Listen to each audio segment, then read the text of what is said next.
tout le nom est celui. Alors, par conséquent, vous devenez juif. La croyance en un seul Dieu véritable fait de toi un juif par essence. Je vais vous expliquer pourquoi. Alors, il y a des caractères physiques et spirituels qui déterminent si un homme est vraiment de Dieu ou pas. Il y a des caractères, ça veut dire qu'il y a des traits. Il y a cette façon d'appréhender la vie qui fait de vous quelqu'un d'exemplaire par rapport au comportement que vous avez, par rapport à la façon de faire que vous avez. Alors, quand on parle souvent des œuvres de la foi, c'est vrai que les œuvres de la foi sont invisibles. C'est vrai que les œuvres de la foi sont invisibles, mais elles se matérialisent par le comportement que nous avons en société. Les œuvres de la foi ne sont pas visibles tout de suite, mais ce sont des fruits produits par la personne qui font d'elle quelqu'un d'exceptionnel au sein même de la société. La société est régie par des lois. Alors celui qui vient de la part du Tout-Puissant vient avec ces lois-là avec lui. Alors, il vient comme le garant de la loi de Dieu qui est là, et il vient aussi comme un exemple de comportement, parce que ce n'est pas tout ce qui est dans la Bible, là, ce n'est pas tout ce qui est dans la Bible là, que nous vivons, hein, et tout ce que nous vivons sur la terre là, n'est pas toujours inscrit dans un livre de foi. Non, il y a des choses comme des lois que Dieu lui-même il a érigées, il a écrit, il a donné à Moïse. Ces lois-là permettent aux hommes d'avoir une certaine tenue et une façon de vivre sur la terre. Mais ça ne veut pas dire que tout ce que nous vivons sur la terre et tout ce que nous faisons sur la terre est écrit sur le livre de la loi. Non. Non. Comment je vous explique ça? Vous voyez une personne qui dit qu'il vient de la part de Dieu. Vous voyez quelqu'un qui se dit représentant de Dieu. Vous voyez quelqu'un qui vient, qui vous dit que c'est Dieu qui m'a envoyé. Alors, comment vous-même, en tant que païen, en tant que quelqu'un qui ne connaît pas la Bible, en tant que quelqu'un qui ne connaît même pas les Saintes Écritures, comment allez-vous savoir si réellement cette personne vient de Dieu ou pas? Quels sont les traits qui vont vous prouver à suffisant que cette personne n'est pas de Dieu? Alors, aujourd'hui, nous développons ce thème pour permettre à des personnes qui limitent souvent leurs réflexions à aller plus loin que la réflexion et à comprendre réellement qu'est-ce que c'est, qui est vraiment, véritablement envoyé de Dieu. Qui peut se réclamer d'être envoyé de Dieu? Est-ce que c'est parce que je dis de ma bouche, je suis envoyé de Dieu, que vous deviez me croire à la lettre? Est-ce que c'est parce que je vous ai dit que c'est Dieu qui m'a envoyé que vous deviez me croire? Est-ce que vous devez me croire parce que je l'ai dit? Ou bien vous devez me croire parce que je vous ai montré les fruits? Est-ce que vous devez me croire parce que j'ai produit des fruits qui font de moi quelqu'un d'exceptionnel? Alors, à partir de là, vous pourriez dire, il est vraiment envoyé de Dieu. Alors, aujourd'hui, nous parlerons des traits physiques et spirituels. Donc, quand on parle des traits physiques et spirituels, nous parlons du fond de la mission et en même temps aussi de ce que celui-ci représente au milieu des hommes. Alors, nous voyons bien que Dieu, quand il suscite au milieu de son peuple des prophètes, il les envoie avec la loi. Déjà, ce livre de la loi qui ne doit point s'éloigner de leur bouche, et en même temps aussi, il les envoie avec un message nouveau pour permettre aux hommes de sortir encore un peu plus des ténèbres pour la lumière parfaite. Et nous constatons que quand ceci arrive, ils s'efforcent, eux-mêmes étant humains, d'être des exemples dans la société. Ils s'efforcent eux-mêmes d'être des représentants légaux de Dieu dans la façon de vivre. Ils doivent être des exemples de comportement, de façon de faire. Ils doivent être des comportements, des exemples même au niveau moral, au niveau même du bon sens. Ils doivent être des personnes qui représentent l'amour dans son essence même physique. Ils doivent être des miséricordes. Quand on parle de miséricorde, ça veut dire des personnes compatissantes. Alors, ils doivent exercer la justice de Dieu. Cette justice-là qui permet à l'homme d'être Dieu avec petit d parmi les hommes sur la terre. Alors, exercer la justice de Dieu, c'est pratiquer la miséricorde et la compassion. La miséricorde s'accompagne de la compassion, ce qui signifie que vous ne deviez pas faire du mal, vous ne devez pas heurter la sensibilité des personnes, ça veut dire que physiquement, mais vous ne devez pas aussi avoir des comportements qui vont à l'encontre du bon sens moral de la vie elle-même. Alors, si vous venez et que vous vous réclamez d'être envoyé de Dieu, vous deviez avoir quelque chose de différent des autres. Vous devez avoir quelque chose de plus que les autres. Vous devez avoir un fruit différent des autres pour que ceux-ci qui vous voient agir puissent vous suivre dans votre démarche, puissent devenir disciples, pas parce que vous êtes celui qu'ils doivent suivre, mais parce que vous représentez la personne que vous l'exhortez de suivre par le comportement que vous avez. Alors, aujourd'hui, je ne toucherai même pas les Saintes Écritures. Alors, je parlerai avec vous des choses physiques naturelles. Parce que si vous n'avez même pas la connaissance des choses physiques naturelles, comment donc vous allez comprendre des choses spirituelles? Parce que tout ce qui est spirituel, invisible, a commencé dans le visible parmi les hommes. Mais ça ne veut pas dire que ça a commencé dans le visible au niveau de Dieu, au niveau du divin. Non, ça a commencé dans le visible parmi, pour que nous les hommes, ayant compris des choses naturelles, nous comprenions facilement les choses spirituelles. Moi, je viens de la part de Dieu. Je vous annonce, je suis venu de la part de Dieu. Bon, c'est vague. Vous allez me poser la question. Tu es venu de la part de Dieu, mais de quel Dieu il s'agit? Précise bien, de quel Dieu? Parce qu'aujourd'hui, nous voyons que Dieu lui-même dit dans sa parole que Dieu siège au milieu de l'assemblée des dieux. Alors, si nous prenons seulement ce contexte-là, nous comprenons que Dieu est le véritable Dieu parmi les dieux que les hommes ont érigés. Dieu, il est le Dieu véritable et manifeste. Celui qui a manifesté sa toute puissance au travers des apôtres et de son Fils unique, pour que nous sachions aujourd'hui, nous, même sans avoir vu, qu'en réalité, il est le véritable Dieu. Parce qu'il y a eu des signes évidents qui ne peuvent pas nous mettre en dehors du bon chemin. Alors, mais il y a d'autres dieux qui sont là, des divinités qui sont adorées par d'autres personnes. Il y a des hommes animaux sur la terre qui adorent d'autres divinités et qui prennent ces divinités-là pour des dieux.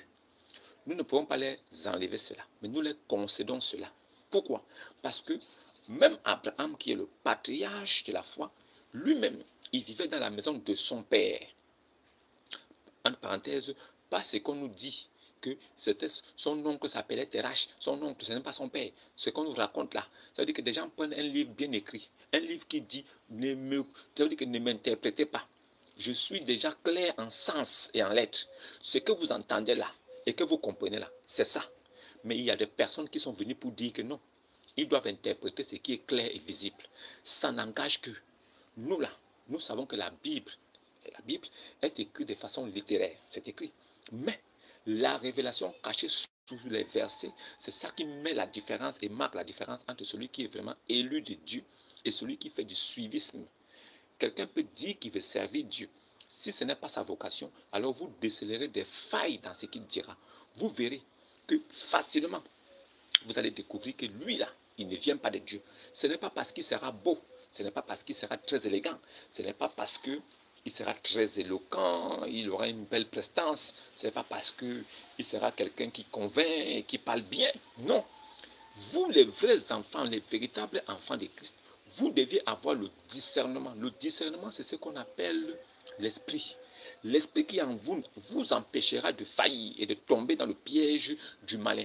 Parce que même ceux du diable, même les envoyés, les ministres de Satan viendront comme des ministres de justice. Ils viendront comme des anges de lumière, vous apportant des belles paroles, avec un comportement plaisant, juste pour séduire pointant. Parce qu'en réalité, la séduction fait partie de la foi. Parce que pour que vous soyez en foi avec quelque chose, il faut d'abord au préalable que vous soyez séduit. C'est dans la séduction que vous tombez. C'est dans la séduction que vous goûtez. C'est dans la séduction que vous voyez si c'est bon ou pas. C'est dans la séduction que tout se passe. C'est pourquoi nous qui parlons de la part de Christ, nous vous séduisons par l'éloquence que nous avons. Mais nous ne vous séduisons pas seulement parce que nous parlons bien. Il faille que ce que nous vous disons là, il faille que ce qui sort de nos bouches là, soit des choses qui sont inspirées des apôtres, inspirées des saints apôtres qui ont vécu avant nous, ceux qui ont marché même avec le Fils unique de Dieu. Ce qu'ils ont dit, ce qu'ils ont proféré, les actes qu'ils ont posés. Nous devons être imitateurs de Christ par la façon dont il a vécu lui, par la façon dont les saints apôtres ont vécu. Alors, vous qui nous écoutez dans les réseaux sociaux, vous devez être conscient que ce que j'ai dit là, est-ce que c'est écrit? Quel qu'en soit ce que la personne vous dit, quelle qu'en soit la façon dont il se tient pour le dire, quelle qu'en soit la façon dont il est habillé, quel qu'en soit les biens qu'il a, quelle qu'en soit la notoriété qu'il a, quel qu'en soit ce qu'il a comme prestance, quel qu'en soit le degré de popularité qu'il a, vous devez être capable de déceler le faux du vrai. Alors, lui-même Jésus là, il nous a laissé un merveilleux héritage. Nous devons déceler les faux envoyés et les vrais envoyés en leur fruit. Le fruit, c'est quoi? Ce qui sort de ta bouche est ton fruit. Alors, si j'ai dit que je suis un véritable, alors qu'est-ce qui prouve que je suis un véritable? Est-ce que c'est à travers ce que je dis ou bien à travers ce qui est écrit? C'est à travers ce qui est écrit que vous devez déceler que réellement, je suis envoyé de Dieu. Comment est-ce que je peux venir vous dire que votre Père vous appelle à lui, mais j'utilise la voix d'une autre personne?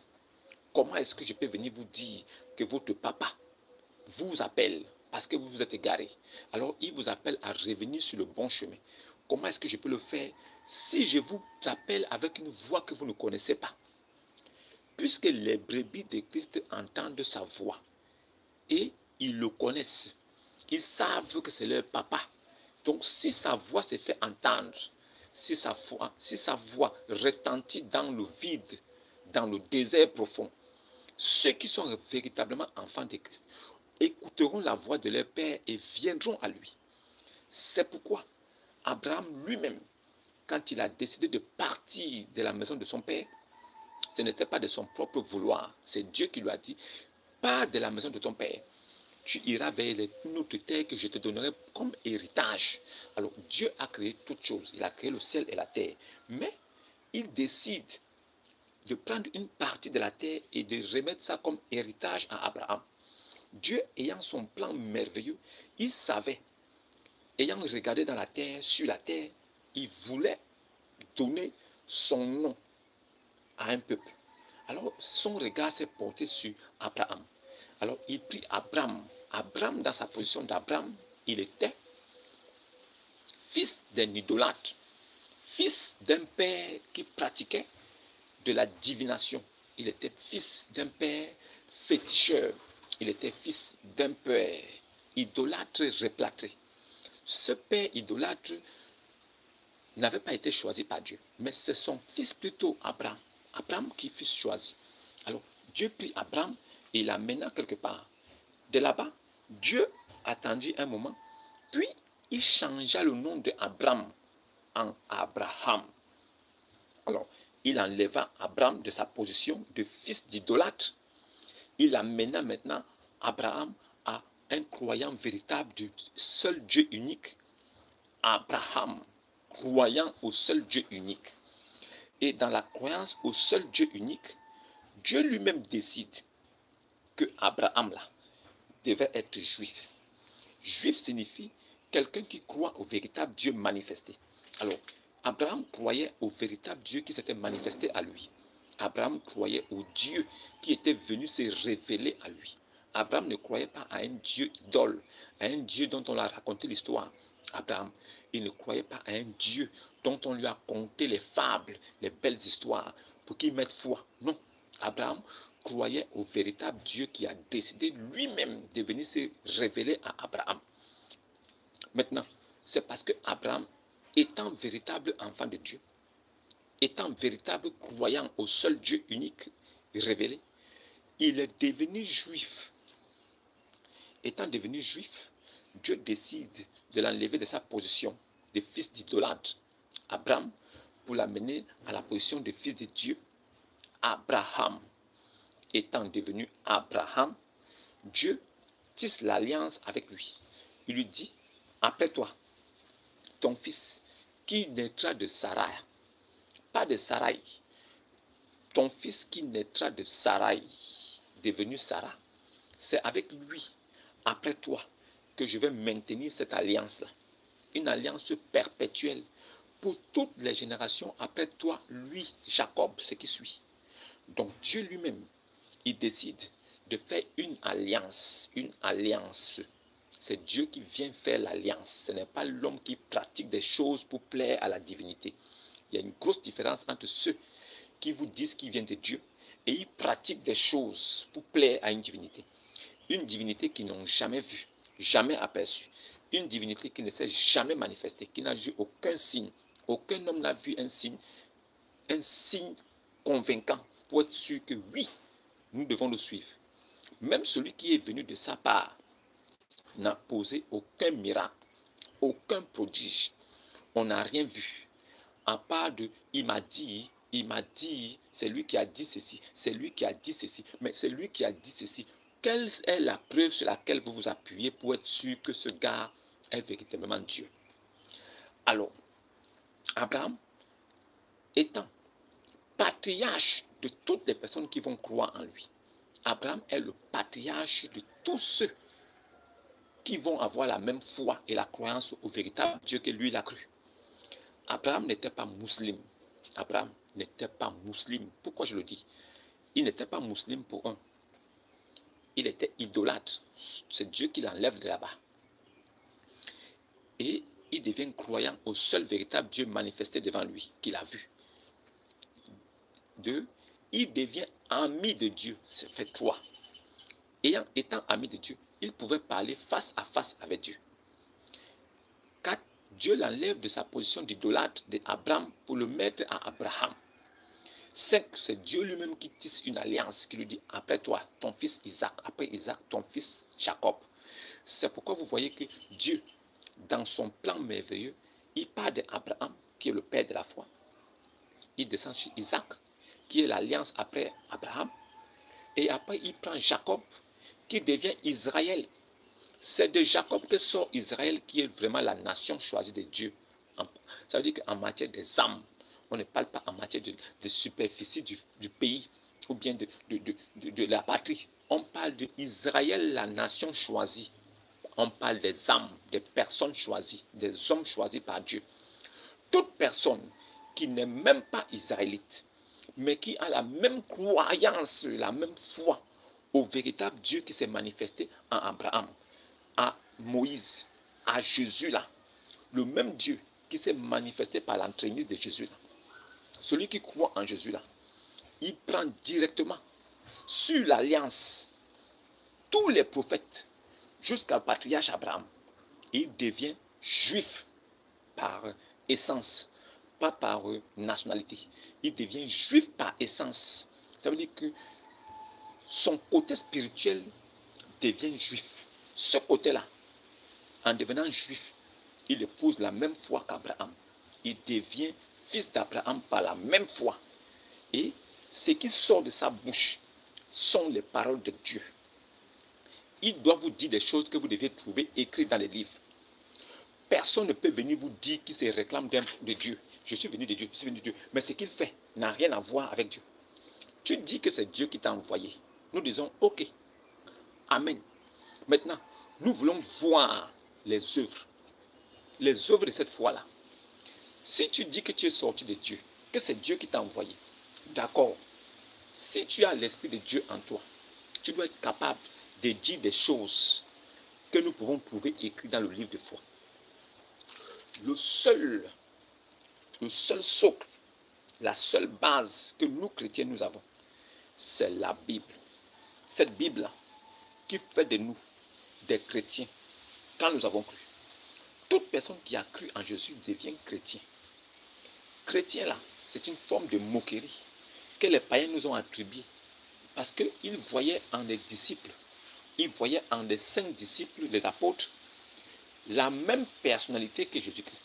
En fait, le reflet du maître, du rabbi, était visible à travers les disciples et les prophètes. Tous les apôtres et les prophètes se comportaient comme Jésus-Christ. Ce qui a intrigué ceux d'Antioche qui ont dit, ça là, mais ce sont des chrétiens. Comme pour dire que ce sont des petits Christ. Mais dans un terme de moquerie, mais dans un terme aussi de vérité. Parce que quand ils ont dit ce sont des chrétiens, cela signifie qu'ils ont vu en ces hommes-là des représentants de Christ par leurs fruits et par leur façon de faire. Alors ils ont dit ce sont des chrétiens. Pas moquerie, mais inspirés de Dieu. Parce qu'il n'y a que Dieu qui peut agir de la sorte. Pourquoi ils n'ont pas dit que ce sont des Jésuiens? Pourquoi ils ont dit que ce sont des chrétiens? Parce qu'ils connaissaient l'Esprit Christ. Ils ont vu la manifestation de l'Esprit Christ à travers Jésus. Ils ont vu Christ, l'Esprit éternel, qui se mouvait au-dessus des eaux avant la création, se manifester sur un homme.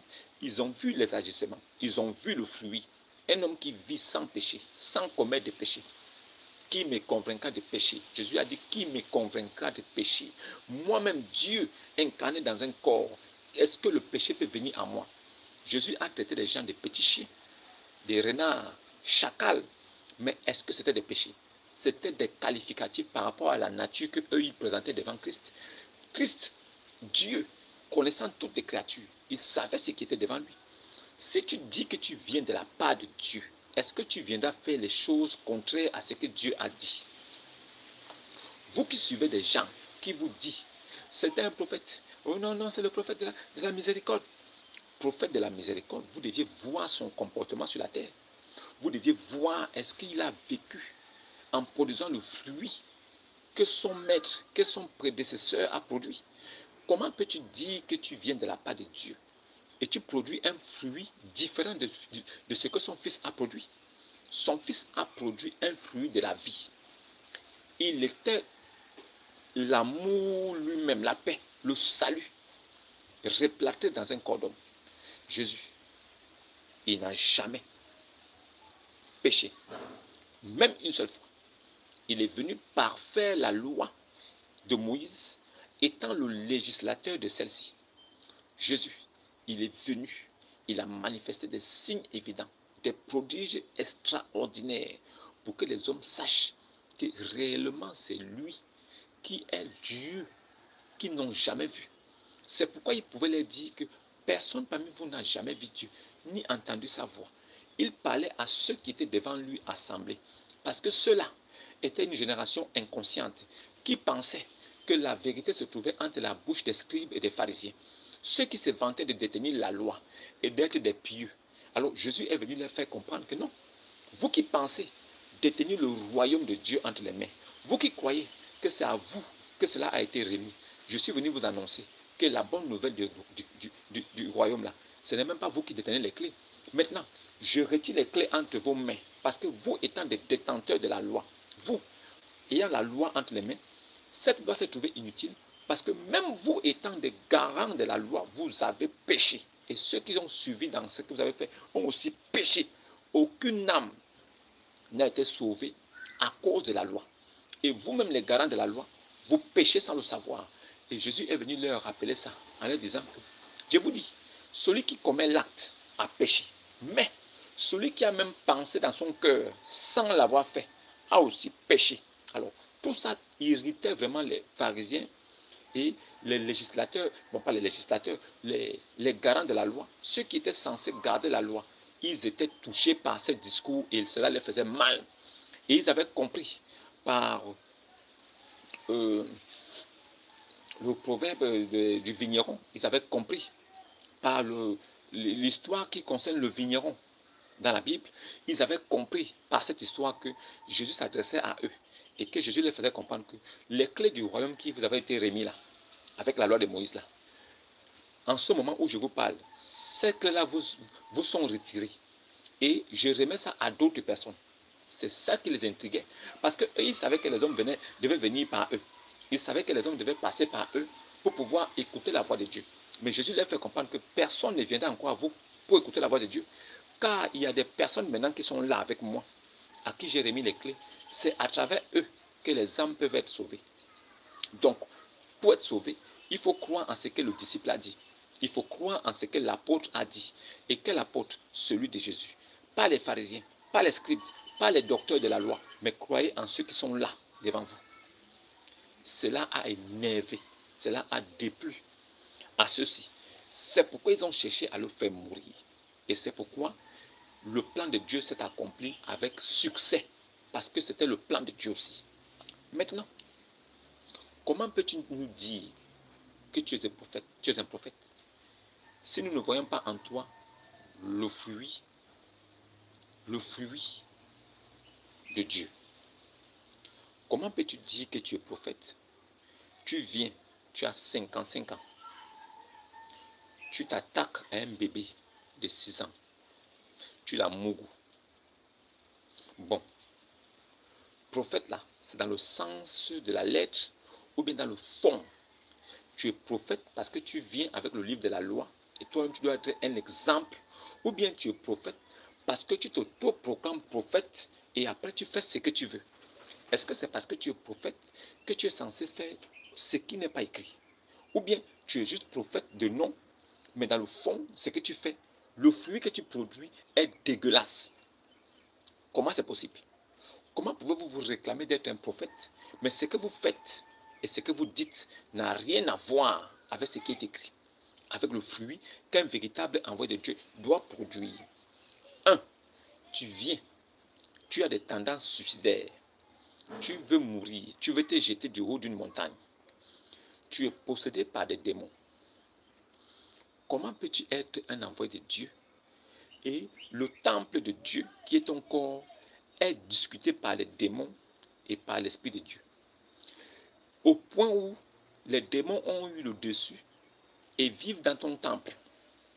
Ce temple qui était destiné à être celui de Dieu est devenu le temple des démons qui te manipulent et qui font de toi ce qu'ils veulent. Au point où toi-même tu veux te donner la mort, tu veux mourir. Au point où tu penses avoir couché avec une de tes femmes et après elle te dit que non, on n'a jamais couché. Au point où tu penses avoir fait quelque chose alors que tu ne l'as pas fait. Pourquoi? Parce que le temple qui est supposé être le temple du Christ, le temple de Dieu, est habité par des démons.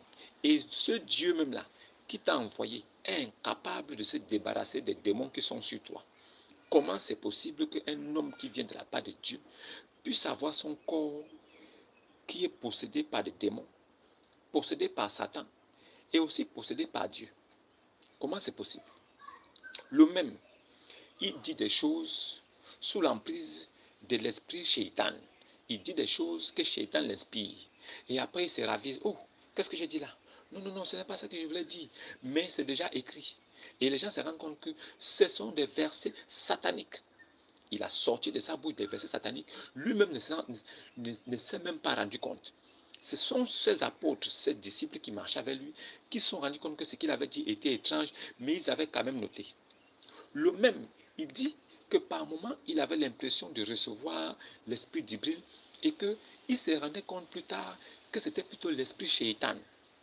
Donc, Shaitan venait sous la forme de Dibril et Dibril aussi lui-même venait sous sa forme de Dibril.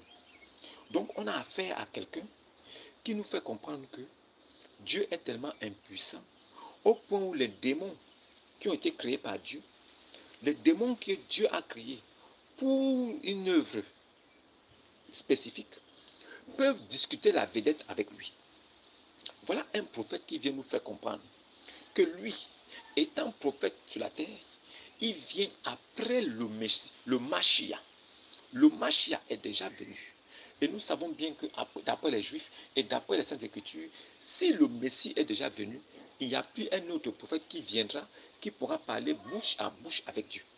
Nous savons bien, d'après les Écritures, je dis bien d'après le Talmud, le livre des Juifs, d'après la Torah de Moïse, nous savons, d'après l'Évangile, qui constitue les évangiles que Jésus a inspirés à ceux qui ont écrit la Bible. Nous savons que le Mashiach, c'est le dernier des prophètes. Nous avons su que le Messie est le dernier prophète à venir. S'il est venu, il n'y a plus un autre prophète qui viendra et qui pourra parler bouche à bouche avec Dieu. C'est la promesse que Dieu lui-même a faite dans la Torah et dans l'Évangile. C'est pas possible de voir aujourd'hui un autre homme qui vient et qui peut parler bouche à bouche avec Dieu. Non, nous sommes seulement des prophètes que Dieu inspire et que Dieu a donné, sommé, donné la mission de venir annoncer ce qui a déjà été dit, car tout est accompli. Celui qui vient avec un autre évangile qui n'a rien à voir avec ce qui a déjà été dit, lui vient comme l'antichrist. Il n'est pas envoyé de Dieu. Celui qui vient après le Christ doit venir continuer à dire ce que le Christ a dit, à répéter ce que le Christ a dit, à continuer à faire ce que le Christ a fait, sans ajouter ni retrancher. Pourquoi? Le Mashiach est déjà venu. Étant venu, il a accompli toutes choses. Si toi tu penses pouvoir dire quelque chose d'autre Après que le Messie ait parlé, cela signifie que tu es l'antichrist. Pourquoi? Aucun prophète qui est venu après le Messie ne peut parler bouche à bouche avec Dieu. La preuve, celui qui est venu après le Messie, il ne parle pas bouche à bouche avec Dieu. Il n'a jamais vu Dieu. Il n'a jamais parlé avec lui. Et Dieu ne s'est jamais révélé à lui. Comment peux-tu dire que tu es le dernier des prophètes, le sceau des prophètes et le meilleur prophète? Et on prend ton nom, on met ça sur la confession de foi, qu'on appelle profession de foi. Donc il faut dire ça pour que tu sois vraiment musulman, catholique arabe. Pour devenir un catholique arabe, il faut rester la shahada, la profession de foi. Dans cette profession de foi, tu récites le nom d'un homme qui est venu après le Mashiach. Ton livre même dit que le Messie là, c'est Jésus. Mais si toi-même tu comprends ce que signifie le Messie, tu dois savoir que si le Messie doit venir, celui qu'on appelle le Christ, il nous conduira dans toute la vérité. Il accomplira toutes choses. Alors, comment peux-tu croire qu'un autre prophète peut venir après lui et que tu dois suivre? Si dans votre livre de foi, Jésus n'était pas appelé le Mashiach, là on devait comprendre que, ok, ça veut dire que pour vous, Jésus n'a jamais été le Messie, et donc nous devons entendre quelqu'un d'autre. Et comme lui là, il est venu, nous devons donc aller vérifier les Écritures pour nous rassurer que celui qui est venu donc après Jésus est vraiment le Mashiach. Alors, comment savoir qu'il est vraiment le Mashiach? C'est par rapport à son comportement physique, sa vie en société, son comportement spirituel, le fruit qu'il produit, et vraiment s'il respecte la loi de Moïse et s'il est vraiment quelqu'un qui est rempli de justice de Dieu. Comment peux-tu venir après le Messie et nous dire que c'est toi qui es le dernier, le sceau des prophètes? Sur quelle base peux-tu être le sceau des prophètes? Comment c'est possible? C'est la question que nous devons nous poser. Alors, les caractéristiques, le caractère physique et spirituel d'un homme doivent nous montrer s'il est vraiment de Dieu ou pas. C'est en son fruit que nous devons reconnaître qu'effectivement, lui, il est de Dieu ou pas. Ce n'est pas parce qu'il nous l'a dit. Ce n'est pas parce qu'il nous dit qu'il est prophète. Ce n'est pas parce que tu me dis que tu es prophète. Ou bien ce n'est pas parce que tu viens me dire que, oh, c'est lui Dieu. Ou bien, oh, c'est lui Dieu. Non. Ce n'est pas parce que tu me dis, oh, c'est lui Dieu. Non. Ce n'est pas parce que tu dis, oh, c'est lui Allah. Nul de divinité avant lui. Non. Ce n'est pas parce que tu as dit ça que je dois me mettre derrière toi. Oui, oui, c'est vrai. C'est nul de divinité à part lui. Nul. Mais nul de divinité à part lui. Qu'est-ce que lui a fait pour que nous on sache que c'est lui qui est Dieu? Celui que nous suivons, il s'est manifesté. Jésus a dit à Thomas que tu crois parce que tu as vu. Mais désormais, heureux ceux qui vont croire sans avoir vu, mais qui vont porter foi après avoir entendu. Mais entendu quoi? Ce qui est écrit. C'est biblique. Nous devons écouter et nous devons croire en ce qui est écrit. C'est biblique. Nous ne devons pas croire ou bien croire sans avoir vu chez nous. C'est biblique. Nous devons croire sans avoir vu. Mais nous ne devons pas croire sans avoir entendu. Nous devons croire sans avoir entendu. Non. Nous devons entendre et croire parce que nous avons entendu. Mais entendu quoi? Ce qui sort de la bouche de Dieu. Quelle bouche? Son livre. Comment tu peux venir? Tu dis que c'est Jésus qui t'a envoyé. Ou bien tu es le paraclet. Tu es venu après Jésus. Alors, quel est ton caractère physique et spirituel? Est-ce que tu ne dois pas être un exemple dans la société de comportement et de façon de vivre? Est-ce que tu ne dois pas être un exemple? Quelqu'un qui se tient dans la droiture, quelqu'un qui est rempli de bon sens. Comment peux-tu prendre un bébé de 6 ans? Tu l'as mouru. Nous devons donc aller voir, est-ce qu'un bébé de 6 ans est prête à copuler? Est-ce qu'une petite fillette de 6 ans est prête à avoir des rapports sexuels? Est-ce qu'un bébé, une bébé fillette de 6 ans, elle est capable de procréer, de donner naissance? Est-ce qu'un bébé de 6 ans est capable de prendre soin d'elle-même? Est-ce qu'un bébé de 6 ans, une fillette de 6 ans, est capable de prendre soin d'un mari? Est-ce qu'un bébé de 6 ans est capable de prendre un foyer en main et de s'en occuper? Est-ce qu'un bébé de 6 ans est capable de croire et d'accepter la vérité? Est-ce qu'elle a atteint l'âge de la maturité qui lui permet de comprendre les choses spirituelles? Est-ce qu'elle a atteint l'âge de la puberté pour pouvoir être prête à forniquer? Non. Maintenant, toi, tu dis que tu es venu de la part de Dieu. Les petites bases des hommes, les simples petites bases, tu es incapable de les respecter.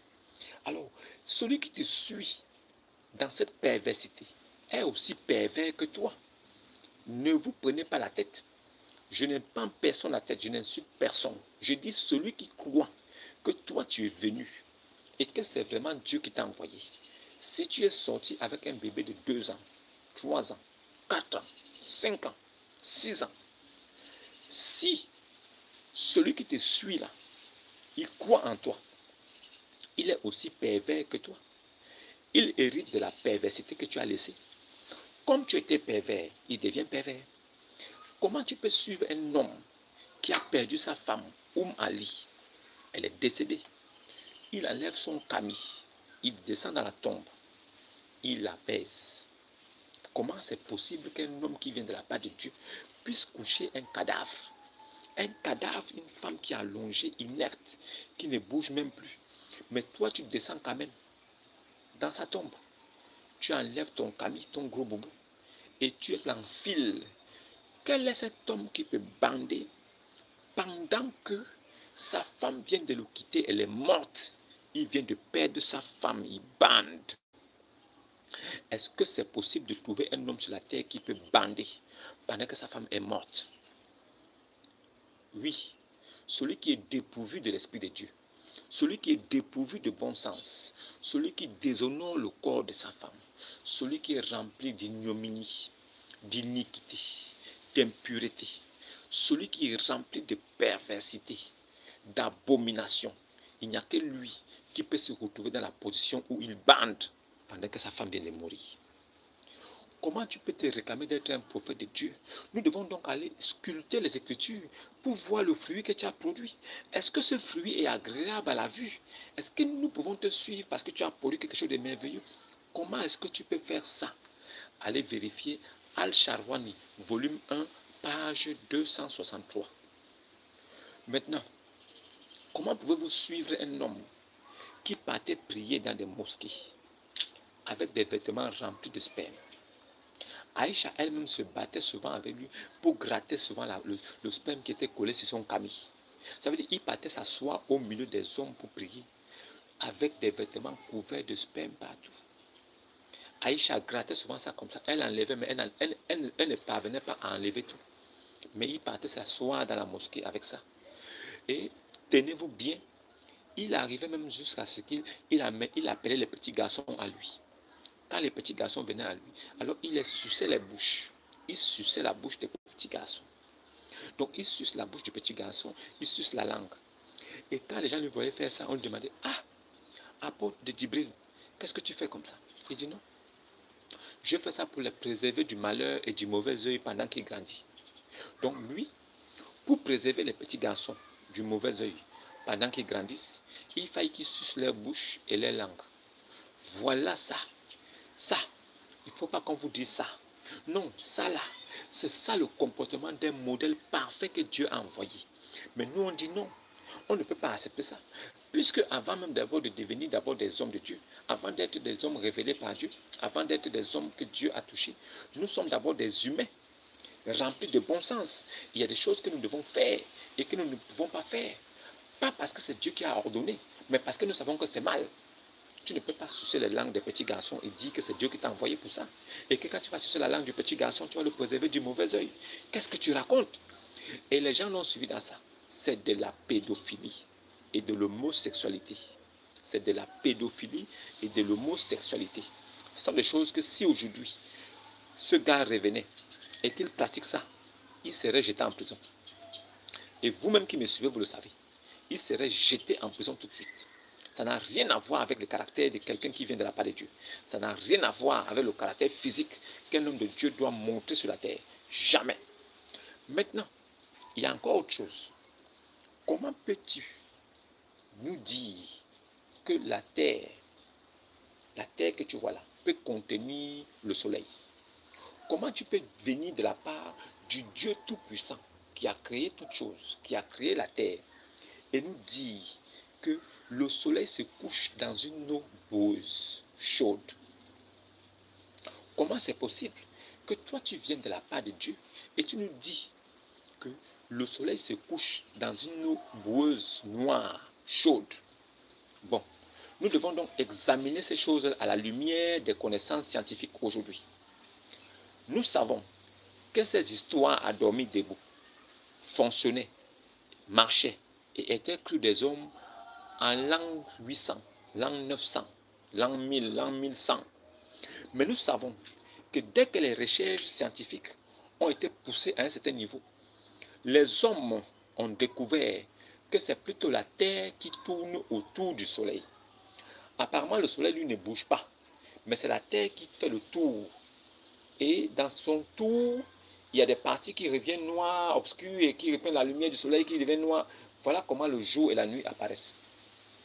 Mais comment quelqu'un peut nous dire que le Soleil, là, il se couche dans une eau boueuse chaude? Mais il ne s'arrête pas là. Il nous dit qu'il a envoyé un prophète là-bas. Il a envoyé un prophète là-bas. Ce prophète-là, en réalité, était Constantin. C'était Constantin. Et Constantin, non pas Constantin, c'était...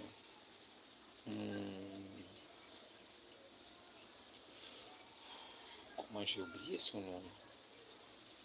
Bon, c'était Alexandre. Voilà, Alexandre. Donc, apparemment, Alexandre est allé jusqu'au bout de la terre. Il a vu là où le soleil se couche. Et là où le soleil se couche, les gens sont tout nus parce qu'il fait chaud. Et l'eau là-bas est chaude. Et il est parti encore de là-bas pour aller encore du côté là où le soleil se couche. C'est-à-dire qu'il est parti là où le soleil se couche, il a vu, l'eau est chaude. L'eau est chaude, l'eau est noire, chaude. Et après, il est parti de là-bas pour aller voir encore là où le soleil se lève. Et là où le soleil se lève, les gens sont plutôt habillés parce qu'il ne fait pas chaud. Est-ce que vous voyez? Maintenant, Zaké Naï, c'est quoi là? C'est le prophète qui allait révéler cela. Donc, aujourd'hui, parmi les 124 000 prophètes qui sont venus, il y a un seul prophète qui est parti voir là où le soleil se couche. Et il est aussi allé voir là où le soleil se lève. Et en même temps, il a conclu que le soleil se couche dans une eau boueuse et chaude. Donc, à travers cela, en l'an 1500, 1600, on découvre que c'est la Terre qui tourne autour du soleil. Alors, la supercherie est à terre. On découvre que ce gars n'a jamais été envoyé de Dieu. Pourquoi? Tu ne peux pas être envoyé de celui qui a créé toutes choses et il ne te montre pas la vérité pour que tu puisses être trouvé quelqu'un de juste devant les hommes. Comment Dieu peut-il faire passer son prophète de menteur devant l'humanité? Mais comme nous sommes déjà assis dans une religion où on veut mentir, dans la taquilla, on insiste dans le mensonge. Est-ce que vous pouvez me montrer là où le soleil se couche sur la terre? Nous savons bien que le soleil, il est comme un ballon de football. Le soleil est comme un ballon de foot. Un ballon de foot. Par contre, la terre est comme... un exemple est comme une balle de tennis. Non, comme une balle de golf. Voilà. Si vous prenez une balle de golf, c'est la terre qui est là. Le soleil est comme un ballon de foot. Comment un ballon de foot peut-il se coucher dans une eau chaude et boueuse sur la terre? Comment quelque chose qui est comme un bout, comme ça là, et un truc qui est comme ça, comment est-ce que le soleil qui est comme le ballon de foot peut-il aller se coucher sur la terre qui est comme un ballon de golf? Comment? Tout ça nous a amené à comprendre que c'était un menteur. C'était un possédé démoniaque. Il n'avait jamais reçu l'Esprit de Dieu. Il n'était jamais prophète. Comment donc nous faire croire que le fleuve tire sa source du 7e ciel de Allah? Comment c'est possible? Mais si vous allez au Caire, alors comment c'est possible? Il faille bien que les gens nous expliquent ça. Donc, le fleuve Nil là tire sa source depuis le 7e ciel dans les jardins occultes des ruisseaux de Allah. Le fleuve Nil, hein, écoutez bien. Ibn Abi Kabsha a dit que le fleuve Nil tire sa source depuis le 7e ciel des jardins occultes des ruisseaux de Allah. Vous-même, quand vous allez au fleuve Nil, au Caire, quand vous allez là-bas, quand vous voyez le Nil, est-ce que vous voyez la source là qui tombe du ciel? Est-ce que vous croyez ça? Ce sont des choses qu'on vous a donc inventées, qu'on a pris, on vous a mis sur la tête. Ce sont des bêtises. Le caractère physique d'un homme doit être capable de nous montrer sa croyance, la foi, les fruits là, de sa foi là. Quels sont les fruits, les actes de sa foi que nous pouvons voir et suivre? Il n'y a rien en cet homme qui est plaisant pour que vous puissiez le suivre. Rien. Mais si vous voulez le suivre, parce que vous êtes déjà ancré là-bas, parce qu'on vous a torturé l'esprit, parce que depuis que vous êtes petit, on vous tape, on vous a frappé, pour vous garder captif de ce culte satanique, idolâtre, ça n'engage que vous. N'oubliez pas que ce gars-là, il a été consacré au dieu Oubal dans la Kaaba. Il a été circoncis au 7e jour, selon la tradition des Arabes. Il n'a jamais été circoncis au 8e jour, comme le faisaient les Juifs. Donc, sur la base du nectar cacheté, ce livre-là, qui détient la vérité, qui montre en suffisance que Ibn Abi Kabsha n'a jamais été un prophète. C'est pourquoi ils ne pourront jamais prendre le nectar cacheté, l'amener devant vous aussi. Commencez à ouvrir et lire ça devant vous pour que vous voyez la vérité. Jamais.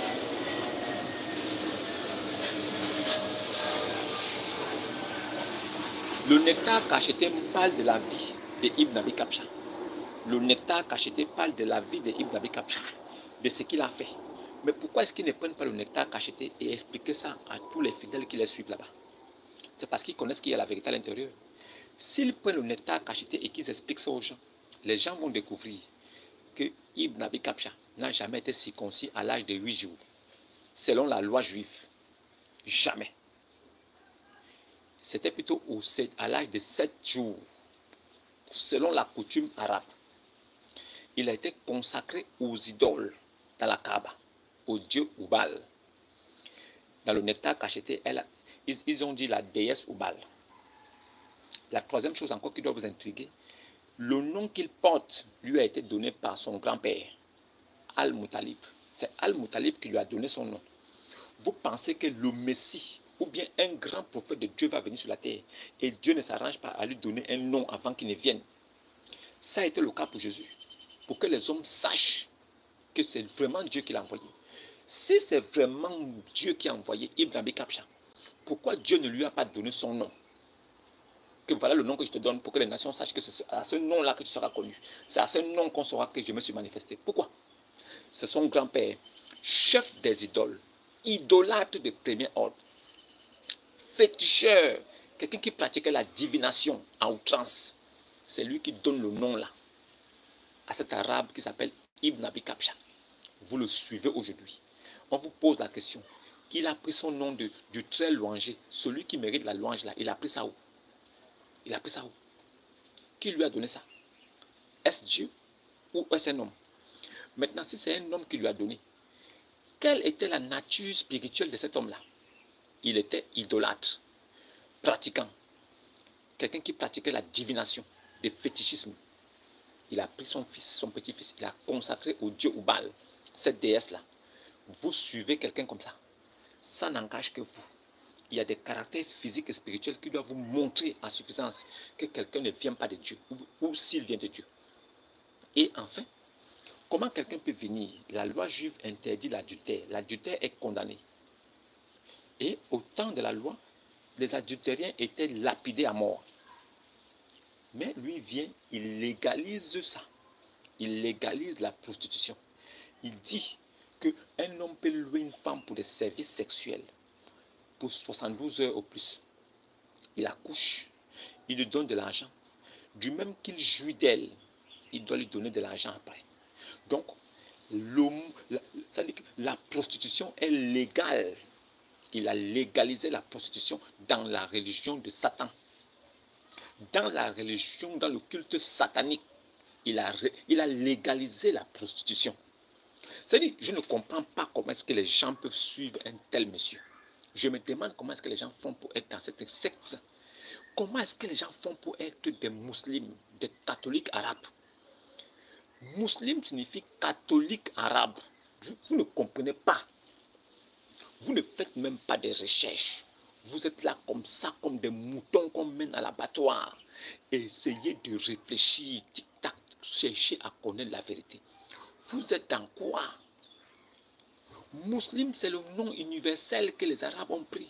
Comme vous voyez, catholique. Catholique romain. Musulman arabe, ce sont des sœurs. Si tu vois quelqu'un qu'on appelle musulman, ça veut dire un catholique. Les musulmans, les musulmans, ce sont des catholiques arabes. Et ceux que vous voyez qui sont des catholiques, ce sont des catholiques romains. Aucun de ces, ça veut dire qu'aucune de ces deux religions-là, entre le catholicisme romain et l'islam qui est musulman islamique, là, catholique arabe, là, les deux religions-là ne sortent pas de Dieu. Les deux religions-là ne viennent pas de Dieu. La seule alliance que Dieu a donnée aux hommes pour être sauvés, c'est selon l'alliance, le fils de la promesse, depuis Abraham. C'est par Abraham là que nous sommes des croyants. Nous sommes croyants comme Abraham. C'est en mettant foi et en croyant comme Abraham que nous devenons des juifs. Juif là signifie quelqu'un qui croit à un seul Dieu véritable. Mais pas n'importe quel Dieu. Qu'il croit au véritable Dieu qui s'est manifesté. Abraham était juif parce qu'il croyait au véritable Dieu qui s'est révélé à lui. C'est pourquoi Abraham était juif. Juif signifie quelqu'un qui croit au véritable Dieu manifesté. Le véritable Dieu qui s'est manifesté fait de toi un juif. Si tu crois en ce Dieu-là, cela fait de toi un juif. Quelqu'un qui se détourne des idoles et qui suit le véritable Dieu manifesté, lui devient juif. C'est pourquoi nous sommes juifs par adoption. Parce que nous mettons foi au véritable Dieu manifesté qui était ami d'Abraham. C'est ça qu'on appelle un juif. Maintenant, un musulman, c'est un catholique arabe. Un catholique arabe. Mais comment est-ce que tu peux être un catholique arabe après avoir fait des recherches et découvert ces choses-là? Comment c'est possible? Le Nectar Cacheté, ce livre-là, dévoile complètement la vie de ce gars. Ibn Abi Kabsha, Abu al-Qasim, n'avait jamais été un prophète. Par sa vie, par la façon dont il a épousé Khadija. Khadija, sa première femme, qui avait 18 ans de plus que lui là. Il est épousé par la ruse. Il a fait boire, il a enivré son beau-père. Son beau-père ne voulait pas lui donner sa fille. Alors il lui a enivré. Il lui a donné du vin. Il a bu, il était bourré complètement. Alors Ibn Abi Kabsha a organisé le mariage pendant que le beau-père était bourré, coupé. Celui-ci s'est réveillé. La cérémonie du mariage était déjà terminée. Ça là, on doit le suivre. C'est-à-dire que le caractère physique, spirituel de la personne est dégueulasse. Je vais le suivre. Tout ce qu'il a dit était mensonge jusqu'aujourd'hui. Je vais le suivre. Je vais le suivre. Comment est-ce que tu peux venir légaliser l'adultère? Quand tu dis le zawaj al-muta, c'est que les musulmans, là, les catholiques arabes veulent camoufler aujourd'hui là. Ils disent non, c'est le mariage traditionnel. Qu'est-ce que vous appelez mariage traditionnel? Vous voulez camoufler la vérité. C'est le zawaj al-muta. Prostitution légalisée par l'islam. C'est ça la vérité. C'est ça la vérité. Ne nous dites pas que c'est un mariage traditionnel. Ce n'est pas un mariage traditionnel. C'est la prostitution légalisée. C'est pourquoi la sourate 4, verset 24 confirme cela. Vous pouvez aussi aller prendre Saïd musulman, Saïd musulman ou bien Saïd muslim. Prenez Saïd muslim 1405F. Saïd, S-A-H-I-H. Espace MUSLIM 1405F. Tapez à la recherche. Vous allez voir, ça va sortir. Mariage temporaire pour des services sexuels. Mariage temporaire pour des services sexuels. Maintenant, quand le gars a fini de se servir, quand il finit de taper la femme, quand il finit de jouir d'elle, quand il la laisse là, quel homme va l'épouser? Quel autre homme viendra la chercher? Viendra la prendre en mariage? Puisque vous-même vous dites que non, c'est un mariage, vous avez du respect pour la femme. Votre culte satanique, là, idolâtre, dit que vous avez du respect pour la femme. Si vraiment vous avez du respect pour la femme, comment est-ce qu'un homme qui vient pour instaurer cette religion-là peut permettre à ce que l'homme couche la femme seulement pour des services sexuels et il la laisse? Quand il va la laisser, qui va la prendre? Quel autre homme pourra la prendre? Est-ce que vous avez pensé à ça? Vous qui dites que vous respectez la femme là, une religion qui pratique encore le mariage forcé, vous qui forcez les filles qui ne vous aiment pas là à entrer dans vos maisons, vous qui forcez les gens à rentrer chez vous, vous appelez ça mariage forcé. Et vous dites que c'est bon. Et vous dites que vous respectez la femme. Quand vous venez l'arracher sa liberté, vous venez l'arracher à ce qu'elle croit, à ce qu'elle veut. Vous l'obligez à aller avec un homme qu'elle ne veut pas. Et vous dites que c'est bon. Non, non, non. Il n'y a pas une religion sur la terre qui respecte la femme comme nous. Non, il n'y a pas une religion sur la terre Mohammed est venu donner le respect à la femme. Ibn Abi Kapcha est venu donner le respect. C'est ça là, donner le respect à la femme. Vous l'enlevez sa liberté de choisir elle-même l'homme qu'elle veut. C'est ça là que vous appelez la liberté. Elle est obligée de suivre quelqu'un. Ça veut dire que vous l'obligez à devenir esclave sexuel d'un homme. Et c'est ça que vous appelez le respect pour la femme. C'est ça. C'est ça. Mariage forcé est synonyme de viol. Si vous ne comprenez pas ça, c'est votre affaire. Le mariage forcé, c'est le viol légalisé. Le mariage forcé, c'est le viol légalisé par la secte satanique idolâtre qui est l'islam. C'est pourquoi vous voyez un caillou noir de la Kaaba qui a la forme d'un sexe de femme. Un caillou noir qui a la forme d'un vagin. Ils vont se prosterner devant ce caillou-là. Ils font bisous. Ils font la triangulation. 7 tours. Ça veut dire que 7 tours en l'honneur de 7 planètes. On appelle ça la triangulation. Ils font la triangulation autour du caillou noir. 7 tours après avoir fait bisous. Ils croient qu'en faisant bisous à un caillou noir inutile, ils ont fait quelque chose d'extraordinaire. Ils pensent dans leur tête d'oiseau qu'il y a quelque chose d'exceptionnel qui s'est produit. C'est de l'idolâtrie simple. Un caillou noir qui avait été volé, gardé chez des gens pendant 19 ans. Ce caillou avait été volé par des païens. Ils ont mis ça chez eux, ils ont cabiné dessus, fait pipi. Ils ont couché dessus, ils ont fait tout ce qu'ils voulaient dessus. Ils ont posé ça à la cuisine. Ils s'asseyaient dessus avant de couper les oignons. Ils s'asseyaient dessus avant de faire tout ce qu'ils voulaient. Ils piétinaient ça. Quand ils voulaient monter sur le toit, ils mettaient le caillou là, ils montaient dessus. Ils ont même laissé les excréments. Les oiseaux faisaient caca dessus, les hommes. Une pierre comme ça pendant 19 ans, cette pierre n'a pas pu se libérer elle-même. Il a fallu un jour que pendant des expéditions arabes des musulmans, ils sont allés découvrir cette pierre là chez quelqu'un. Ils ont décapité la personne, ils ont pris la pierre, ils sont allés déposer ça encore là-bas, à la Kaaba. Cette même pierre-là, qui était chez les gens, cette pierre qui est descendue du ciel, là, qui est incapable de se libérer, cette pierre-là, ils ont pris ça, ils sont allés déposer encore à la Kaaba. Ils ont recommencé les cultes sabéens. Ce sont les cultes sabéens, ceux qui adorent les planètes, les astres. C'est ce que vous voyez là-bas. L'homme là est venu, pas pour dire que monothéisme est pur, ça c'est des bêtises. Quand vous suivez ça, vous allez penser que c'est la vérité. Alors, dès qu'ils finissent de parler, ça c'est sur la forme. Rentrez dans les profondeurs, dans le fond, vous allez comprendre. À quoi sert donc un caillou noir si vous avez vraiment un Dieu qui s'appelle Allah, qui est dans les cieux? Votre Dieu qu'on n'a jamais vu, on ne connaît pas sa forme, il n'a jamais parlé, mais vous l'adorez. Sur quelle base? Nous, chrétiens, dont vous insultez là, nous adorons un Dieu qui s'est manifesté à travers les prophètes et à travers son Fils unique. Nous avons vu par la foi les manifestations, les prodiges que ce Dieu a opérés.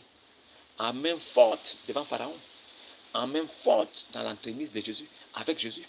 Nous avons vu comment est-ce qu'un homme a pu ressusciter un mort. C'est Jésus qui a manifesté la toute-puissance de son Père Dieu. Et nous avons mis foi. Maintenant, vous suivez un Dieu qui ne s'est jamais manifesté, qui n'a jamais fait un miracle, qui n'a jamais rien fait. Mais vous le suivez. Parce qu'il y a un homme qui est venu vous dire que c'est lui Allah, c'est lui Allah. Mais c'est lui Allah, il est où? C'est lui Allah, mais il est où? C'est lui Allah. Lui là, c'est qui? C'est lui Allah, le Tout-Puissant. Le Tout-Puissant, il a fait quoi? Tout-Puissant, il a fait quoi? Qu'est-ce qu'il a fait qu'on a vu?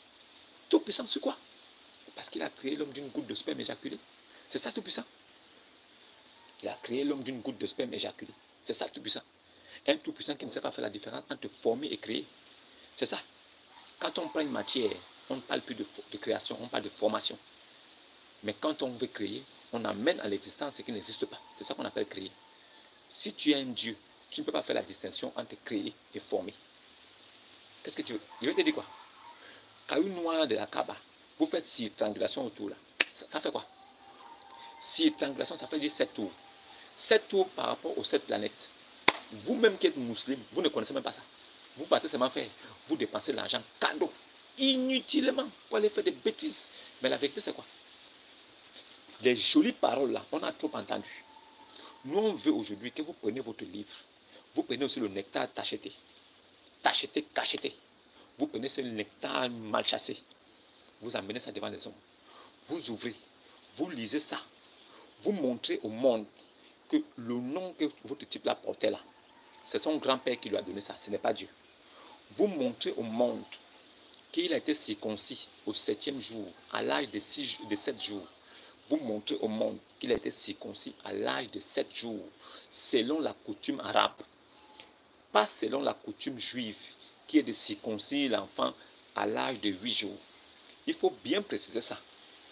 Les Arabes et les Juifs ne sont pas frères. D'autres font la circoncision à 8 jours, sont les Juifs, et les Arabes font à 7 jours. Ce n'est pas la même chose. Vous devez aussi montrer au monde, à ceux qui vous suivent là, vos moutons là, que votre grand prophète, il avait été consacré aux idoles, à l'idole, c'est-à-dire que dans la Kaaba, au dieu Oubal, c'est de l'idolâtrie. Dès qu'on prend son enfant, on le consacre, ça devient de l'idolâtrie. C'est comme si vous faites passer votre fils ou bien votre fille par le feu. C'est de l'idolâtrie. Vous ne savez pas ça. Mais le Dieu des Juifs là, nous a déjà dit que ça c'est de l'idolâtrie. Vous qui vous réclamez du même Dieu des Juifs que du même Dieu des disciples de Jésus là, nous vous disons que ce n'est pas le même Dieu. Ce n'est pas le même Dieu. Un véritable chrétien aujourd'hui, s'il veut se circoncire, s'il veut ne se circoncire pas. Non, notre circoncision maintenant là, n'a rien à voir avec le corps physique. La circoncision là, c'est le baptême maintenant. Si tu ne passes pas par les eaux du baptême, ta circoncision ne te servira à rien. Vous qui voulez ramener les choses de la loi pour penser que c'est ça qui va sauver une être, la loi ne peut sauver personne. La loi a été inutile. La loi est bonne pour vivre en société, mais la loi ne peut pas sauver une. C'est pourquoi lui-même, il a dit dans la sourate 5, verset 101, que si quelqu'un parmi vous, non, il a dit que ne posez pas des questions sur des choses que si elles vous étaient révélées, vous mécontenterez. Donc, acceptez seulement ce qu'on vous dit sans poser de questions, sans faire des recherches. Mais moi, je vous dis non. Posez des questions. Faites des recherches. C'est très important. C'est très important. Faites des recherches et posez des questions. N'écoutez pas la sourate 5, verset 105, 101. N'écoutez pas la sourate 5, verset 101. Posez des questions. Posez des questions. Et en même temps aussi, c'est à faire que si quelqu'un voit clair, c'est à son avantage. Si quelqu'un reste aveugle, c'est à son détriment. Écoutez bien, si quiconque voit clair, c'est à son avantage. Quiconque reste aveugle, ça veut dire que rester aveugle, ça veut dire que la plupart des musulmans, des catholiques arabes sont déjà aveugles. Mais si tu restes aveugle pendant longtemps, jusqu'au jour de ta mort, c'est à ton détriment. Lui là, il a dit, il n'est nullement chargé de la sauvegarde de ton âme. Il t'a déchargé. Il a dit, hein, si tu pars en enfer ou tu pars au paradis, ça n'engage que toi. Lui n'est pas là pour ça. Donc, quelqu'un qui vient de la part de Dieu, qui dit qu'il n'est nullement chargé de la sauvegarde d'une âme, c'est un imposteur. C'est un imposteur. Alors, vous qui le suivez là, continuez à le suivre, mais posez-vous des questions. Surtout sur le caillou noir qui est là-bas, à la Kaaba. À quoi ça sert? C'est les questions que vous devez vous poser. À quoi sert ce caillou? À quoi il sert? Et en même temps aussi, vous ne vous arrêtez pas là. Vous devez vous poser la question. Pourquoi les gens de Dubaï, de l'Arabie Saoudite, pratiquent le porti-porta? Oui, vous devez vous poser des questions. Pourquoi le porti-porta est pratiqué? Et à qui ça profite? Quel est l'avantage du porti-porta? Vous devez vous poser des questions. Les musulmans catholiques arabes se disent qu'il y a des façons pour eux sur la terre de se purifier de leurs péchés. Ça veut dire qu'ils ont refusé de croire que le Fils unique de Dieu est venu sur la croix pour accomplir le miracle, le sacrifice ultime qui débarrasse l'homme de tous ses péchés. C'est pourquoi même Jésus a dit que c'est pourquoi vous mourrez dans vos péchés. Si vous ne croyez pas ce que je suis, il n'a pas dit que si vous ne croyez pas qui je suis. Tous ceux qui parlaient avec Jésus connaissaient Jésus. Ils savaient que Jésus était fils de David par l'alliance. Ils savaient aussi que Jésus là, il était fils de Joseph par adoption. Ils savaient tout ça. Mais ce qu'ils ignoraient, c'est que Jésus leur dit, si vous ne croyez pas ce que je suis, il est quoi? Il est le sujet d'adoration. Il est le Père éternel. Dans sa position d'adorer là, il est Dieu. Mais étant venu, lui-même se dépouillant, lequel, existant déjà en forme de Dieu, avant de venir comme un homme, lui là, il est Dieu. C'est pourquoi il est le seul sauveur. Il est le seul sauveur. Selon les Juifs là, il n'y a qu'un seul sauveur, et c'est Dieu. Mais Jésus se réclame d'être ce sauveur-là, mais sous la forme humaine. Si tu n'as pas cru ça, ce n'est pas mon problème. Maintenant, c'est pourquoi vous mourrez dans vos péchés. Si vous ne croyez pas ce que Jésus est, il est quoi? Il est le sujet d'adoration. Donc ça, ce n'est pas un problème. Libre à vous de croire. Quand Jésus était dans le ventre de Marie, là, qui gouvernait le monde? Quand Jésus était dans le ventre de Marie, là, qui gouvernait le monde? Marie a accouché Dieu, non? C'est ça, non? Maintenant, quand Marie a accouché Dieu, là, et Dieu, pendant ce temps-là, qui dirigeait le monde? Ça ne vous engage pas. Si tu te poses des questions bêtes, inutiles, quand Jésus était dans le ventre de Marie, qui gouvernait le monde, va demander à Saul de Tarse, la lumière qui a jailli du ciel, là, qui est venue le frapper, il est tombé là.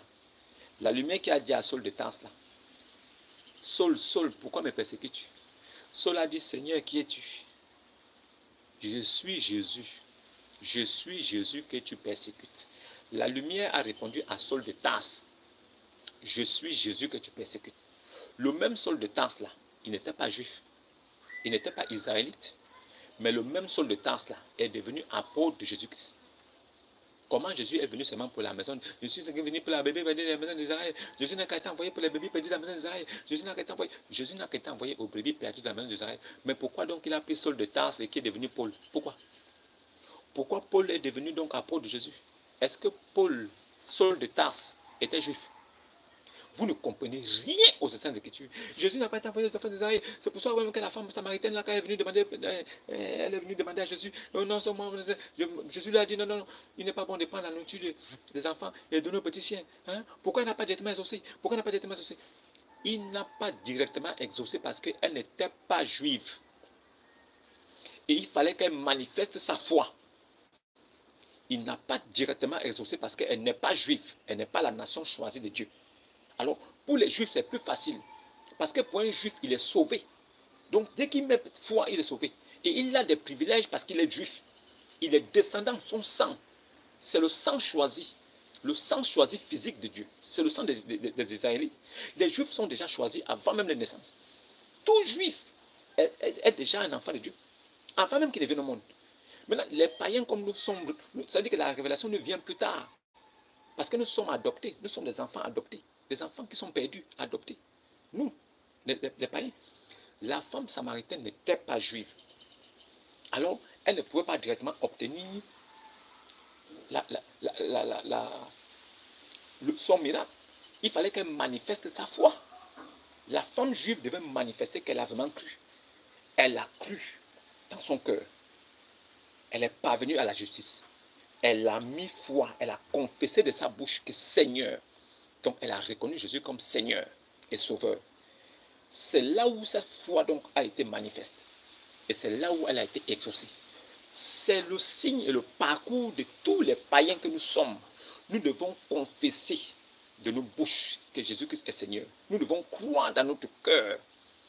C'est à cause de c'est à la base de cela que nous parvenons à la justice et nous parvenons aussi au salut.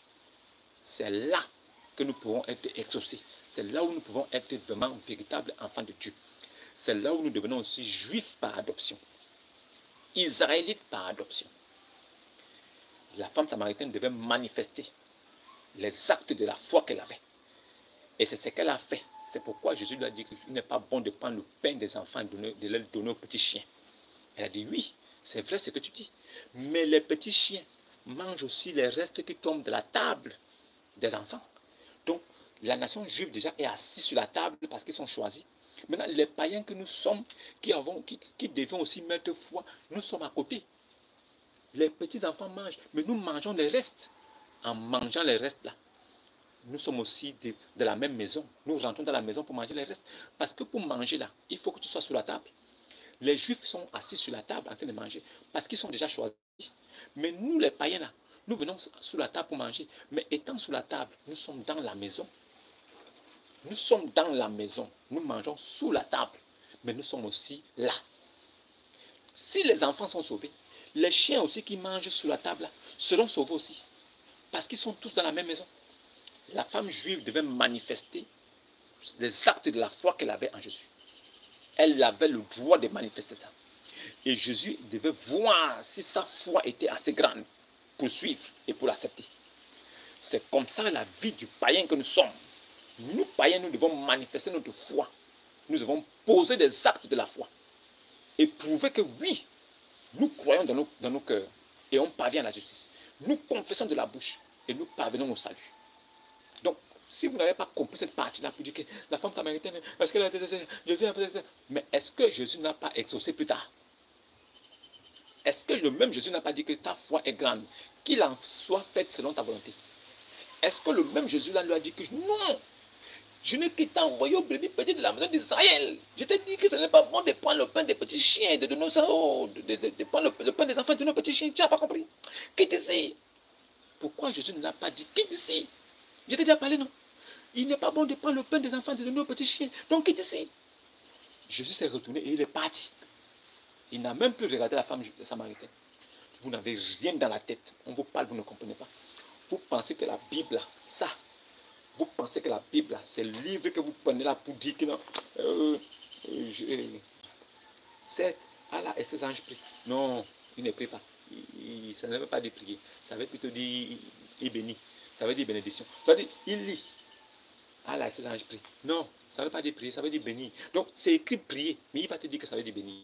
Vous pensez que la Bible, on interprète ça? Vous croyez? On n'interprète pas la Bible. C'est par révélation qu'on comprend ce qui se trouve dans la Bible. La femme samaritaine est la preuve qu'un chrétien, un véritable chrétien, il doit croire dans son cœur. Et cette croyance doit être manifeste. Il doit aussi confesser de sa bouche. Et cette confession doit être manifeste. C'est en ce temps-là qu'il devient vraiment juif par adoption. Et en ce moment-là, il bénéficie aussi de tous les privilèges que les enfants d'Israël ont bénéficié. C'est ce qui s'est passé avec la femme juive. Voilà pourquoi cette dernière fut exaucée quand même. Si vraiment la femme juive n'avait pas manifesté la foi, elle n'aurait jamais été exaucée. Mais si Jésus aussi n'avait qu'été envoyé aux brebis perdues de la maison d'Israël, il n'aurait pas aidé cette femme-là. Il ne l'aurait même pas exaucée. Parce qu'il aurait dit, je ne suis pas venu pour toi, donc quitte-la. Fin. Mais s'il a quand même exaucé à la fin, ça veut dire que les preuves de la foi ont été manifestes. Les actes de la foi de cette dernière ont été manifestes aux yeux de Jésus et aux yeux de ceux qui étaient là. Alors, elle fut exaucée. C'est ça que vous ne comprenez pas. Et quand vous prenez cette partie-là, je rigole quand je vous vois vous battre avec la vérité. C'est pour ça qu'il a dit à la femme. Et quand ils commencent à lire, ils ont mal de lire à la fin où on dit que non, qu'il en soit fait selon ta volonté. Ils ont peur d'arriver là-bas. Ils ne veulent pas arriver là-bas parce qu'ils savent que quand ils arrivent là-bas, le chrétien le regarde. Bon, d'accord. Tu as dit qu'il n'a pas été envoyé au bébé perdu de la maison. Il n'a été envoyé au bébé perdu de la maison. Non. C'est ce que tu as dit, non? Oui. Tu as dit que la femme samaritaine, comme elle n'était pas juive, il ne l'a pas exaucé, non? Non, non, non, il n'a pas, ce n'est pas qu'il n'a pas exaucé. C'est qu'il il a refusé, mais après il a exaucé. Mais il a refusé et après il a fait, non? Oui. D'accord.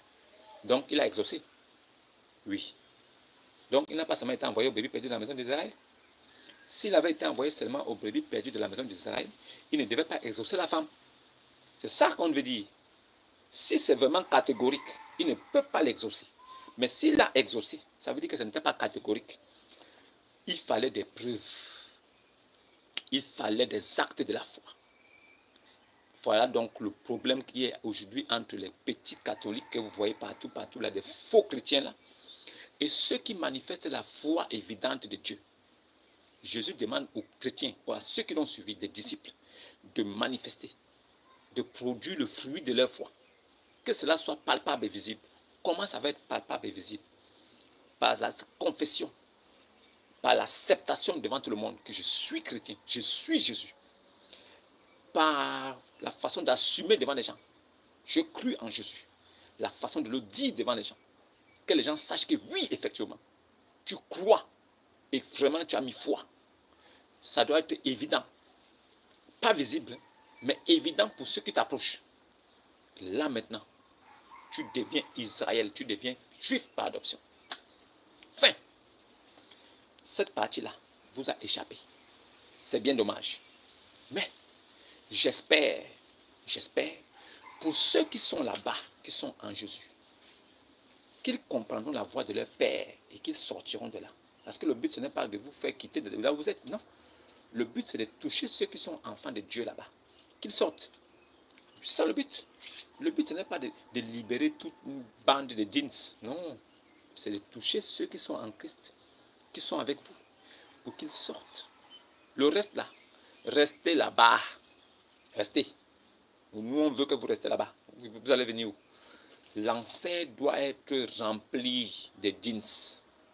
Et ce qui me sidère encore le plus, c'est que quand nous prenons la Bible, nous comprenons l'histoire de Jésus. Jésus chasse les démons. Jésus chasse les démons. Ça veut dire, au nom de Jésus, les démons sont chassés. Au nom de Jésus, là, les morts ressuscitent.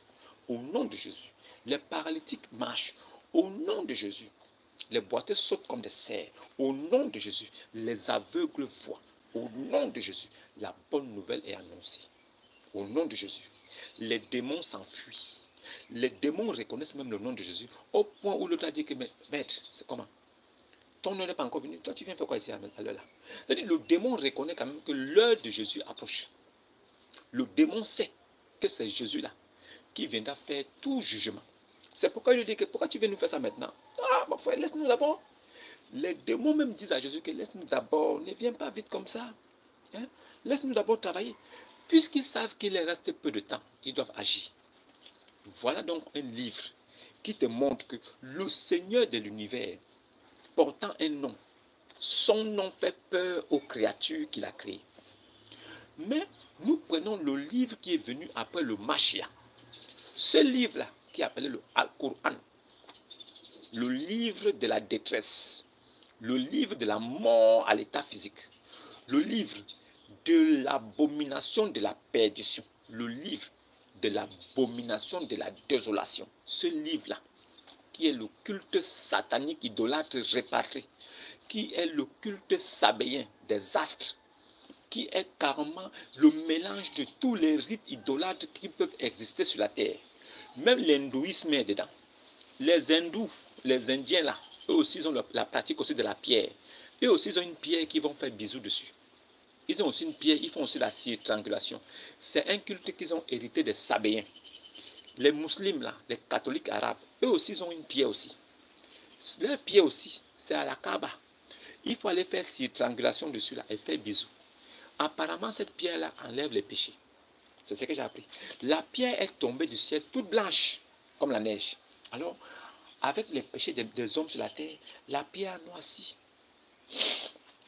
Cette pierre qui est tombée du ciel là, toute blanche là, s'est effritée aujourd'hui. Elle est maintenant en morceaux. Ils étaient obligés de coller ça et de mettre ça sur une sorte de truc, de dôme. Ils ont mis ça, ils ont collé ça, ils ont placé ça. Ils ont toujours fait tout pour que ça garde sa forme de vagin de femme. Donc la pierre qui est tombée du ciel là, a la forme d'un vagin d'une femme, de sexe de femme. Maintenant, ils ont mis ça quelque part, il faut aller faire bisous. Les péchés sont pardonnés, c'est parti. On t'appelle maintenant Hadj.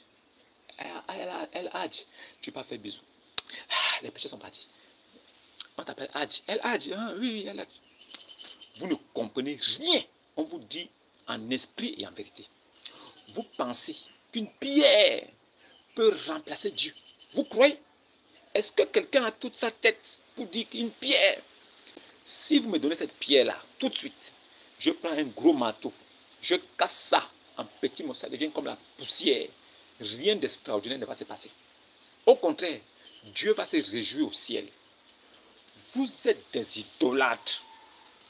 Toutes les personnes qui ont payé leur argent, qui ont voyagé, allaient faire triangulation. Ils ont fini de faire cette tour. Ils sont revenus. Ils pensent qu'ils sont purs. Vous êtes des impurs. Vous êtes des idolâtres. Dieu même, il a même peur de vous. Nous sommes les mêmes. Non, la religion de vérité. Quelle vérité? Quelle vérité? Quelle vérité? Marchez selon votre prophète. Vraiment, marchez comme lui. Ce qu'il a fait là, faites aussi. Vous êtes imitateur de votre prophète, non? Donc imitez-le. S'il a baisé cadavre, allez baiser cadavre. S'il viole les bébés pédophiles, allez violer les bébés. Si il a arraché la femme de son fils adoptif, Saïd, Zenab, et il a couché pendant que ce dernier était vivant, alors que le Dieu des Juifs dit qu'aucun homme ne doit connaître la nudité de son fils. Quand un père couche avec la femme de son fils, c'est comme s'il connaissait la nudité de son propre fils. C'est un péché.